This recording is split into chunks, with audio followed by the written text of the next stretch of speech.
પશ્ચિમ બંગાળની સંદેશ ખાલીની ઘટનાને લઈને વડોદરાની એમએસ યુનિવર્સિટીમાં એબીવીપીએ વિરોધ પ્રદર્શન કર્યું। વડોદરાની એમએસ યુનિવર્સિટીમાં એબીવીપી દ્વારા વિરોધ પ્રદર્શન કરવામાં આવ્યું। પશ્ચિમ બંગાળના સંદેશ ખાલીની ઘટનાને લઈને એબીવીપી દ્વારા વિરોધ પ્રદર્શન કરવામાં આવ્યું। કોમર્સ ફેકલ્ટીના મેઇન બિલ્ડિંગ ખાતે એબીવીપીએ મુખ્યમંત્રી મમતા બેનર્જીનું પુતળું સાથે રાખી અનોખી રીતે વિરોધ પ્રદર્શન કર્યો હતો। મમતા બેનર્જીના પુતળાના મગજનું ઓપરેશન કરી અનોખી રીતે એબીવીપીએ વિરોધ કર્યો હતો। મમતા બેનર્જીના પુતળાનું દહન પણ કરવામાં આવ્યું હતું।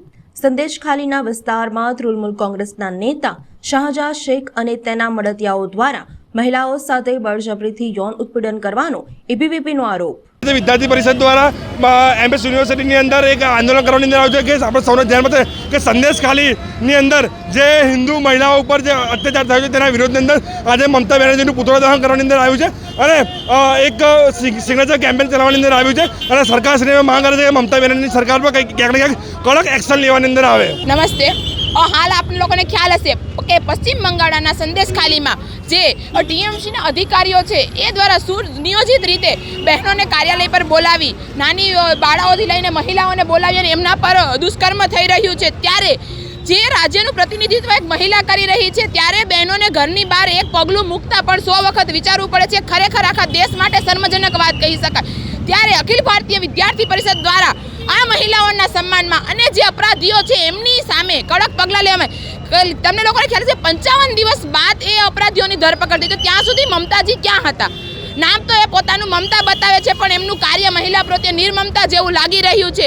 એક મહિલા જાણે પોતે પ્રતિનિધિત્વ કરીને આંખે પાટા બાંધી અને આ બધું ન જોઈ શકવાનું જે નાટક કરી રહ્યા છે, ખરેખર શર્મજનક વાત કહેવાય। ત્યારે અખિલ ભારતીય વિદ્યાર્થી જ્યારે પણ મહિલાઓના સન્માનની વાત આવી છે ત્યારે હર વખત મેદાને આવી છે। પછી લાવણ્યની વાત હોય કે આજે પશ્ચિમ બંગાળના સંદેશ ખાલીમાં બહેનોની હોય, તો સમગ્ર ગુજરાતમાં આજ રોજ 5 માર્ચના વિરોધ પ્રદર્શન થવાનું છે અને એમાં પણ ગુજરાત પ્રાંતની અંદર સમગ્ર વિશ્વવિદ્યાલયો અને જિલ્લા કેન્દ્ર પર પણ આ વિરોધ પ્રદર્શન છે। અને જ્યાં સુધી સંદેશ ખાલીની મહિલાઓને સંપૂર્ણ ન્યાય નહીં મળે અને એમના અપરાધીઓને કડક પગલાં લેવામાં નહીં આવે ત્યાં સુધી અખિલ ભારતીય વિદ્યાર્થી પરિષદનું આ વિરોધ પ્રદર્શન છે ચાલુ રહેશે। આજે અહીંયા વિશ્વવિદ્યાલય એમએસ યુનિવર્સિટી ખાતે સિગ્નેચર કરી કે જે લોકો મહિલાઓના સન્માનમાં આગળ છે એમને સિગ્નેચર કેમ્પેન અને સાથે મમતાજીના પુતળાનું દહન કરી એમના મગજનું ઓપરેશન કરી એમના મગજમાં કેવી કુરીતિઓ ભરેલી છે, કઈ રીતે આ વસ્તુ કરી રહ્યા છે એ અંતર્ગત આ છે વિરોધ પ્રદર્શન ચાલ્યું હતું।